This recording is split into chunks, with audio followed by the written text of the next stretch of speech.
नमस्कार मित्रांनो, मराठी माणूस प्रदीप.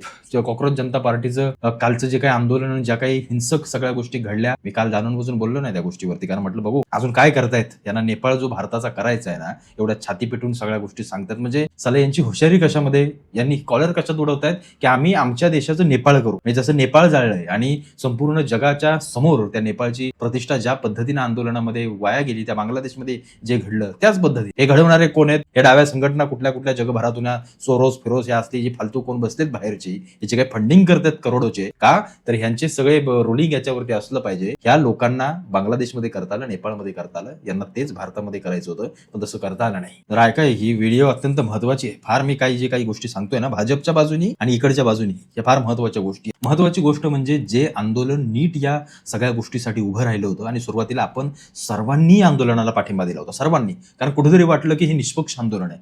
पण जसं ज्यायला मी बघितलं की हा दिपके बिबके कोण बाहेर यायला लागला हळूहळू, आपचे याचे त्याचे कनेक्शन. आता ते मंचावरती तुम्ही बघितलं कोण हरामखोर येऊन गेले, हिंदू विरोधी सगळ्या गोष्टी बोलून गेले, अल्लाचं नाव अगदी घेऊन गेले. या सगळ्या गोष्टी जेव्हा समजायला लागल्या तेव्हा कळलं की यांना फंडिंग येतोय कुठून, यांना नक्की करायचं काय, यांना नक्की घडवायचं काय. आणि मग तिथं कळलं की हे नीटचं आंदोलन नाहीये, हे सगळं राजकीय आंदोलन आहे आणि हे सगळ्या विरोधकांनी केलेलं आहे. आणि नीटच्या माध्यमातून जर आपण नजर टाकली याच्यावरती, तर मला असं वैयक्तिक वाटतं की तो धर्मेंद्र प्रधान कोण आहे ना, त्यांना आज येऊन त्या किंवा इतक्या दिवसामध्ये येऊन त्या आंदोलनामध्ये त्या लोकांना निदान नीटची मुलं आहेत म्हणून किंवा नीटच्या मुलांना म्हणून तिथे येऊन भेटायला पाहिजे होतं. कारण त्या सगळ्या आंदोलनामधले मी म्हणतो 90% हे सगळे बाकीचेच होते, बाकीच्या पक्षांचे. पण निदान 10% लोक तरी निदान नीटच्यासाठी आले असतील, की ज्यांना खरोखर वाटत असेल की या पेपर फुटीमुळे, या अशा शिक्षणाचा जो काही गोंधळ उडालाय सगळा, त्याच्यामुळे आमचं नुकसान झालं. म्हणून ती 10% लोक आले असतील आणि त्या 10% लोकांसाठी म्हणून त्या धर्मेंद्र प्रधानने बाहेर यायला पाहिजे होतं. पण सरकारने जे काही गोष्ट केली ती गोष्ट मला पण योग्य नाही वाटली. तसं बघायला गेलं तर मला देखील ती गोष्ट योग्य वाटली नाही. जर नीट पेपर फुटलाय, त्या पेपर फुटीमध्ये जर तुम्हाला आरोपी सापडले तर त्यांना ठेवलंय कशाला? घाला गोळ्याने विषय संपून टाका ना त्यांचा. परत साली हिंमत होणार नाही असली गोष्ट कोणाची करायची.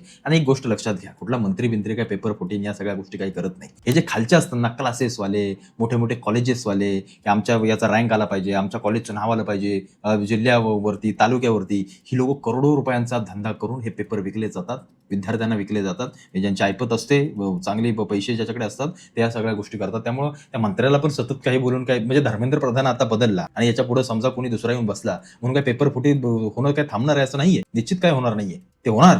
कारण काय होतंय, एखादी जी गोष्ट बाहेर येते ती आपल्याला समजते, पण अशा कितीतरी गोष्टी आतल्यात होत असतील हे आपल्याला समजत नाही. नुसतं तुम्ही नीटचं काय घेता, नीटचं नुसतं काय घेता, 10वीचा SSCचा पेपर घ्या, तुमचा 12वीचा HSCचा पेपर घ्या, बाकी इंजिनिअरिंगचे पेपर असो, तुमचे बाकी सगळ्या मेडिकल असो, तुमचं आर्किटेक्चर असो, बाकी सगळ्या ज्या पद्धतीचे कॉलेज लेवलला ज्या काही गोष्टी होतात. मी देखील कॉलेज शिकून आलो, आम्हाला माहिती आहे काय पद्धतीने या सगळ्या स्कॅम आणि या सगळ्या गोष्टी चालवल्या जातात. अनेक ठिकाणी सर आणि ही सगळी लोक जे असतात, प्राध्यापक असतात, ती विद्यार्थ्यांकडून पैसे घेऊन त्यांना कॉप्या करून दिल्या जातात किंवा या सगळ्या गोष्टी करून दिल्या जातात. हा देखील एक मोठा स्कॅम आहे. मुद्दा योग्य होता, मुद्दा काय वायफट नव्हता की नीटच्या विरोधामध्ये आंदोलन करून सरकारला झुकवलं पाहिजे किंवा कुठे ना कुठेतरी असं दिसलं पाहिजे की इथून पुढे जर अशी कोणती गोष्ट घडली तर अशा पद्धतीचं आंदोलन होईल, हे करणं योग्य होतं. पण त्या आंदोलनाच्या मागे ज्या काही गोष्टी घडत होत्या ना, त्या गोष्टी मला आजही पटत नाहीत. भोजड्यात गेलं बाकीचं मला काही फरक पडत नाही, कारण आम्हाला आमचा देश प्रिय आहे. जर तुमच्या आंदोलनामध्ये जर औरंगजेबाचे फोटो झळकत असेल तर साली तुम्ही कुठल्या विचाराच्या? तुमच्या आंदोलनामध्ये जर RSS मुर्दाबाद आणि BJP मुर्दाबाद, रामच असन, हिंदुस्तान हेच असं तेच तसं जर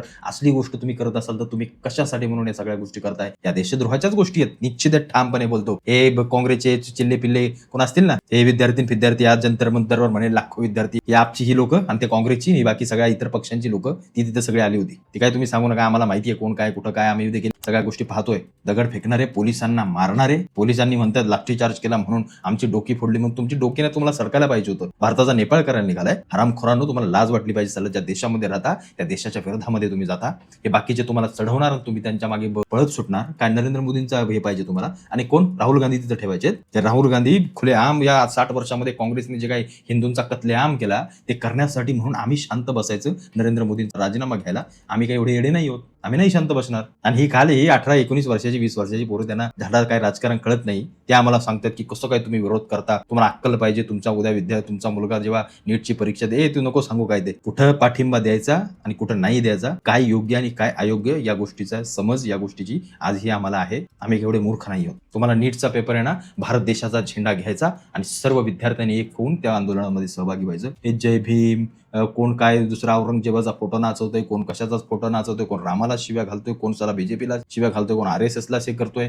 मग RSSला जेव्हा तुम्ही बोलता ना, मग एखादी डाव्या विचाराची संघटना जी या देशामध्ये बॉम्बस्फोट आतापर्यंत घडवणाऱ्या कितीतरी संघटना आहेत, त्यांची का नाही नावं घेतली? का नाही त्यांची नावं घेतली? टार्गेटिंग आणि या सगळ्या गोष्टी समजल्या. नीट पेपर फुटी दिसली, निश्चित चुकीची गोष्ट झाली, निश्चित त्याच्यामध्ये अनेक नाहक मुलांचा बळी गेला. त्याच्याबद्दल मी काही कोणती गोष्ट नाकारत नाहीये की हे झालंच नाही किंवा असंच जे चूक आहे ते चूक आहे. पण एक गोष्ट कधी लक्षात ठेवा, अशीही काही लोक आहेत, अशीही काही विद्यार्थी आहेत जे मनातल्या मनात रोज मरत असतात. ज्यांना 90% पडलेत, पण 60% वाला पुढे जातो कमी पैशामध्ये, त्याच्या पुढच्या बाकावरती बसतो आणि 90% वाल्याला त्याच्या बापाला कर्ज काढून त्याची फी भरावी लागते. का? त्याची शैक्षणिक त्याच्या मेंदूची पात्रता असून देखील त्याला मागच्या लाईनीमध्ये उभं राहावं लागतं. हे असे देखील विद्यार्थी ओपनवाले खास करून आपले, यांना देखील रोज मारावं लागतं. तेव्हा तुम्हाला विद्यार्थ्यांचा पुळका येत नाही की हरामखोरांनो. तेव्हा आम्ही आरक्षण फक्त करत बसतो ना, तेव्हा नाही समानता तुम्हाला दिसत की अरे मी ज्याला माझ्यासोबतचा माझा मित्र, भले तो कुठल्याही जाती धर्माचा असू दे, पण त्याला 90% पडले, पण त्याला माझ्या पुढे जाता येत नाही. सिस्टम तयार तरी कुणी केली असं स्वतःच्या मनाला विचारता येत नाही. तेव्हा नाव निघत नाही का तुमचं? तेव्हा रस्त्यावर येण्याचे धाडस होत नाही तुमचं? सिस्टमचा विरोध करताय. सिस्टम समजली का तुम्हाला? या देशाची सिस्टम काय कुठल्या भाजपने बनवली नाहीये, नाही तर कुठल्या मोदींनी बनवलेली नाहीये. ही देशाची सिस्टम जिथपासून बनली आहे, बाबासाहेबांनी 10 वर्षासाठी दिलेलं आरक्षण आजही आम्ही घेतोय. पण असं एखाद्याच्याही मनामध्ये काय येत नाही की नाही आम्हाला आर्थिकदृष्ट्या आरक्षण द्या. कोणत्याही जाती धर्माचा माणूस असू द्या, त्याला 90% पडलेत ना, ज्याला 95% पडलेत ना, त्याला पहिलं प्राधान्य द्या. आम्ही 60% वाले त्याच्या मागे उभे राहू. ही गोष्ट तुमच्या मनामध्ये येत नाही. जेव्हा तुमचा नंबर लागतो तेव्हा कसं लाटायला जाता, बरोबर की नाही? त्याचा दुसऱ्याचा विचार करत नाही. आणि नीटचा पेपर फुटला काय, लगेच बाहेर निघाले सगळे, कुठून फंडिंग आलं की करोडो रुपये खिशात गेले की लगेच तिच्याला बाहेर निघाले. त्याच्यानंतर मंतरवरती दगड कुठून आले, दगड फेकणारे कोण होते, हे सगळं नियोजन करणारं काय ते एवढा आम्ही मूर्ख नाही आहोत. ज्या पद्धतीनं दिल्ली पोलिसांनी काम केलं ना, मी त्यांचं अभिनंदन करतो, ठामपणे अभिनंदन करतो. कारण जी हिंसा करायला तुम्ही निघाला होतात ना, देशाच्या संसदेवरती जे काही हल्ला चढवायला तुम्ही निघाला होतात ना, मी तर म्हणतो साला गोळ्या खायला पाहिजे होता अशा हरामखोरांना, ज्याने एवढं मोठं पाऊल उचललंय. मग त्या संसदेवरती काँग्रेसची सत्ता असू नाही तर कोणाची सत्ता असो, कोणी बसोत, पण ते देशाचं सर्वोच्च ठिकाण आहे. आणि त्याला जर तुम्ही घेरत असाल, त्याच्यावरती जर तुम्ही हात टाकत असाल, तर त्या बांगलादेशमध्ये, त्या नेपाळमध्ये आणि आपल्यामध्ये काही फरक उरला का साल्यांनो? लाज वाटली पाहिजे थोडीशी. देशभक्त तुमच्यामध्ये आहे. एवढंच जर दगड्या फेकायच्या, एवढंच जर हे करायचं, तर जा बघू सीमेवरती फेकून दाखवा. नाही फेकणार, ही बांडगुळ फेकणार नाहीत का? कारण हे त्यांचे भाऊ आहेत तिकडे बसलेले, सरळ पाठिंबा देतात ते. नीटचा पेपर 370 कुठल्या गोष्टी घेऊन घुसलेत, कुठल्या गोष्टीतून तरुणांचा ब्रेन वॉश करतायत. हे काय अमित शहानी सहन करायचं का? हे नरेंद्र मोदींनी सहन करायचं का तुमचं? कोण सांगतो तुम्हाला? या असल्या गोष्टी करायला काही मूर्ख नाहीये सरकार. त्यांना देखील माहिती आहे बाहेर काय करायचं आणि काय नाही करायचं, देश कसा चालवायचा आहे. 2014च्या आधी या देशाला कोणी डुंकून पाहत नव्हतं. त्या 10-15 वर्षांमध्ये या देशाला प्रत्येक बाहेरचा देश सन्मानाने वागवतो. ही किमिया नरेंद्र मोदींनी केली. आणि ज्यांना याच्यामध्ये सहभागी होता येत नाही, ते असे बाहेरनं फंडिंग काढून या देशाला फोडण्याचं काम करत आहेत. आणि आपली अशी काही लोक नकोत असल्यावर ह्याला भरकटून यांच्या मागे पळत सुटतात. या आंदोलनामागचं सगळ्यात महत्वाची गोष्ट तुम्हाला माहिती आहे का काय?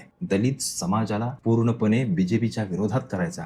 कारण एक गोष्ट लक्षात घ्या, आजही बहुसंख्य दलित समाज हा भारतीय जनता पार्टीला मतदान करतो. तुम्हाला माहिती असेल तर मागचं अमित शहाच्या एका वाक्यावरनं संविधानाचं ते सगळं गदारोळ झाला होता. तुम्हाला माहिती आहे मागच्या याच्यामध्ये, गेल्या वर्षीच बहुतेक ती गोष्ट झाली होती. ती गोष्ट आणि ही गोष्ट महत्वाची. अभिजित तिपकेलाच का निवडला? तुम्हाला माहिती आहे का याच्या मागच्या काही गोष्टी? जरा अभ्यास करा व्यवस्थित. कशासाठी दलित चेहरा पुढे घेऊन आले, कशासाठी बहुजन समाजाला भरकटवण्याचं काम केलं, कशासाठी जय भीम आणि या सगळ्या गोष्टी नारे लावून इथल्या दलित बांधवाचं डोकं सगळ्या गोष्टी करण्यात आल्या, त्यांचा ब्रेनवॉश करण्यात आला. कारण त्यांना माहिती आहे मुसलमान भारतीय जनता पार्टीला मतदान करणार नाही, काँग्रेसी डाव्या विचारसरणीचा कोणताही माणूस भारतीय जनता पार्टीला मतदान करणार नाही. मग राहिला जो भारतीय जनता पार्टीच्या आवाक्यातला जो काही दलित हिंदू समाज आहे, त्याला कुठेतरी भरकटवायचा, त्याला तिथून तोडायचा, ती वोट बँक तोडून आपल्याकडे घ्यायची. आणि याच्यासाठी सगळ्यात महत्वाचं केलेलं हे आंदोलन आहे. आणि त्याच्यानंतर मग हे बाकीचे सगळे घुसवायचे, हळूहळू मग ते संसदेपर्यंत न्यायचं, थोडंसं सरकारला घाबरवायचं, काहीतरी हिंसा करू, नेपाळ करू, असं करू तसं करू. हा भारत आहे, इथं फालतूगिरी करू नका. ते कुठं घुसवून ठेवतील ना, मग तुम्हाला समजेल. अजून तरी काहीच कडक कोणती गोष्ट केली नाही, पोलीसच दांडे घेऊन फक्त होते. आर्मी बिर्मी घुसवली ना तर ताणून हाणतील सगळीकडून. जर देशाच्या विरोधामध्ये जर काय करायला निघाला तर. आतापर्यंत लोक पाहतायत, शांत आहेत, ठीक आहे. सगळ्यांचंच मत आहे की नीटचा जो काही पेपर फुटीन, या ज्या काही फालतू गोष्टी होत आहेत त्याचा विरोध आहे, सगळ्यांचाच विरोध आहे. माझा देखील आजही विरोध आहे. पण त्याच्यासाठीच म्हणून तुम्ही आंदोलन करा ना. नको तसल्या गोष्टींमध्ये कशाला घुसताय? आंदोलन करण्याला कोणाची नाहीये, निश्चित नाहीये. आज वृक्षतोड असेल, आज बाकी सगळ्या गोष्टी असतील, जे महत्वाचे सामाजिक विषय ते घ्या, निश्चित घ्या. पण देश तोडायचा विचार केला, देशाच्या विरोधाचा विचार केला तर मग आम्ही देखील सहन करणार नाही आणि कोणीच सहन करणार नाही. या काँग्रेसी लोकांना देखील कळून चुकले की ज्या प्रकारे आपण आंदोलन चिघळवण्याचा प्रयत्न करत होतो, देशभरामध्ये ठिकठिकाणी आंदोलन करण्याचा प्रयत्न करत होतो, पण कुठलाही पाठिंबा, कुठलाही प्रतिसाद आपल्याला मिळालेला नाहीये. आणि ज्या पद्धतीने आंदोलन करायचं होतं ते काही शक्य झाले नाही, ते शक्य होणारही नाही हे या लोकांना माहिती. फक्त त्यांनी आपले पडताळून बघितलं पुढं काय कसं काय होतंय ते, आणि काही यांच्यानं होणार नाहीये. आणि त्या पद्धतीच्या गोष्टी जरी झाल्या तरी सरकारच दोषी नाही, किंवा सरकारला सगळी लोक बोलणार किंवा सरकारच त्याला अपोज करेल असंही नाही. सामान्य माणूस देखील या सगळ्या गोष्टीच्या विरोधात आवाज उठवेल. कारण काय हे माहितीये का, प्रत्येकाला समजतंय आजकाल की कोण देशासाठी काम करतंय आणि कोण देशाच्या विरोधामध्ये काम करतंय. या सगळ्या गोष्टी सर्रास दिसतायत समोर. या आंदोलनाच्या मागून औरंगजेब मोठा करायचा आणि काय दाखवायचं या देशामध्ये, या सगळ्या गोष्टी आम्हाला माहिती आहेत. म्हणून मी पहिल्या दिवसापासून ज्या दिवशी तो अभिजित तो दीपक्या काय कळलं ना मला एक कोण कुठून कसे कसे आहेत, त्या दिवसापासून माझा विरोध आहे. तो आज तागायत विरोध. अनेक जण धमक्या देतात, शिव्या घालतात, सगळ्या गोष्टी करतात, पण आम्हाला माहिती आहे देशभक्ती कुठं दाखवायची ती आम्हाला योग्य माहिती आहे, आणि त्याच पद्धतीचं आम्ही काम करून आमच्या हातून ते घडेल. बाकी तुम्हाला काय वाटतं या विषयावरती मला आवर्जून कळवा.